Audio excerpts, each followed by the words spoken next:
sometimes the problem isn't that you need a new strategy to resolve something at work or inside yourself. Sometimes you simply need access to all of you, to the best of you, and you can't get there no matter how hard you push and strain or try to rest and relax. You can't find access to that deeper part of yourself that you know can help you, but she's missing in action. So let's talk about this. And I'm going to check some of my notes to make sure that I give you everything that I have here today. So I have three main points. One, if your strategy doesn't include the part of you that can do things with more ease, the part of you that can just emerge on its own, the part of you that is very creative, if your strategies don't include you, all of you, then what happens is it just becomes more hustle and it's exhausting. And either you push, if you're someone like me, either you push through the exhaustion and the overwhelm because you're someone who's going to do it no matter what, or you push through it and then you feel exhausted and you just want to hide, and resting doesn't really help. So, so what are some of the qualities I'm talking about here? Natural curiosity, creativity, and flow. We all have the ability to have those, to access those, but when you're pushing, you don't have access to creativity, flow, and curiosity. Curiosity is a huge one. So when you're exhausted or when you've been pushing really hard and you're successful, but what it's taking out of you, creativity and curiosity are two of the first things that go.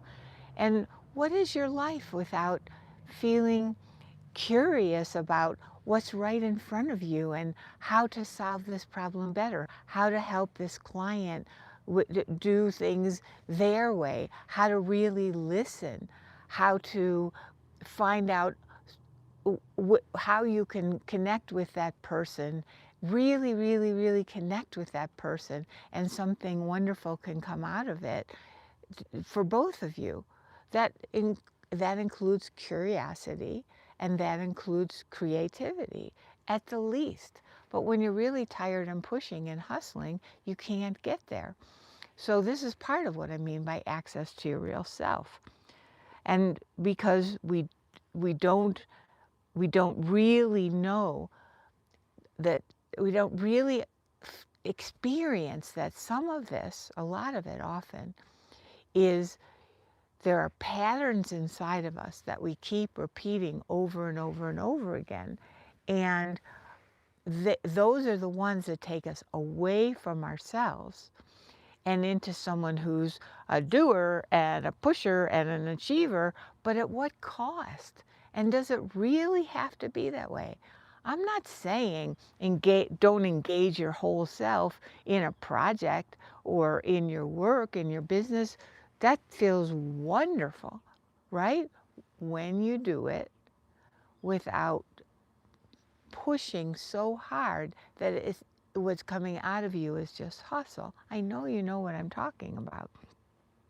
So when we have these patterns that are inside of us, then we either push through them, like I said a moment ago, or what happens is we get through them and then we're just exhausted and nothing fills us up, because it isn't just tiredness that we're talking about here.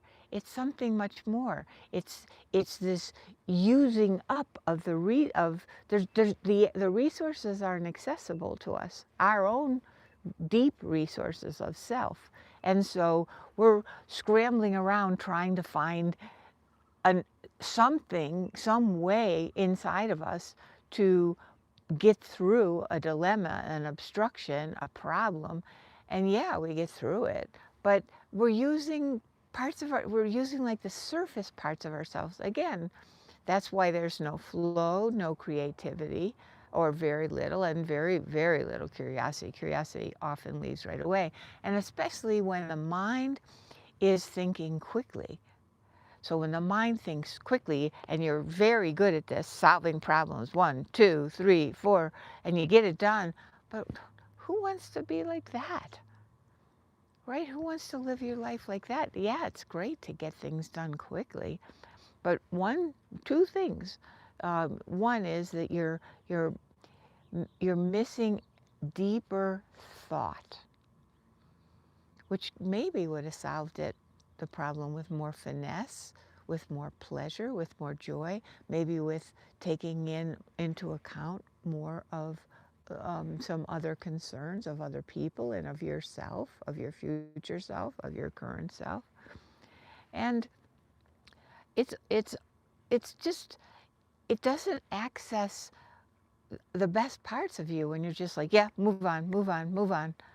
It's brusque, and it's hard, and it isn't really the best way to solve things, even though it's quick. And I know in the current times, everybody wants to go faster and faster and faster. But do you think about in the moment what it's costing you? Do you feel the muscles in your neck and in your shoulders? Do you feel the tension in your face when you're doing these things? And do you think back on it later, and are you proud of yourself? I know I'm not. So I'm not giving you the answer of how to get to this place inside of you today. We'll talk about it over time here. I'm wanting you to pay attention to how you're doing these things, and do they actually serve you? And perhaps you may feel that yearning for that wonderful creativity, flow, and curiosity. And if you do, that's a step forward. That's an opening of the door. So I'm going to give you a little hint of other days that I'm going to talk to you about this. One is this second point. Once you access the right part of you, the action becomes obvious and natural. Isn't that wonderful to think about? So some of those problems that we think about so long and are so hard, when there's contact with the deeper self, with the real self, the action suddenly becomes like, oh my goodness, you've had this. Like, how did I not think of this before? It's so obvious.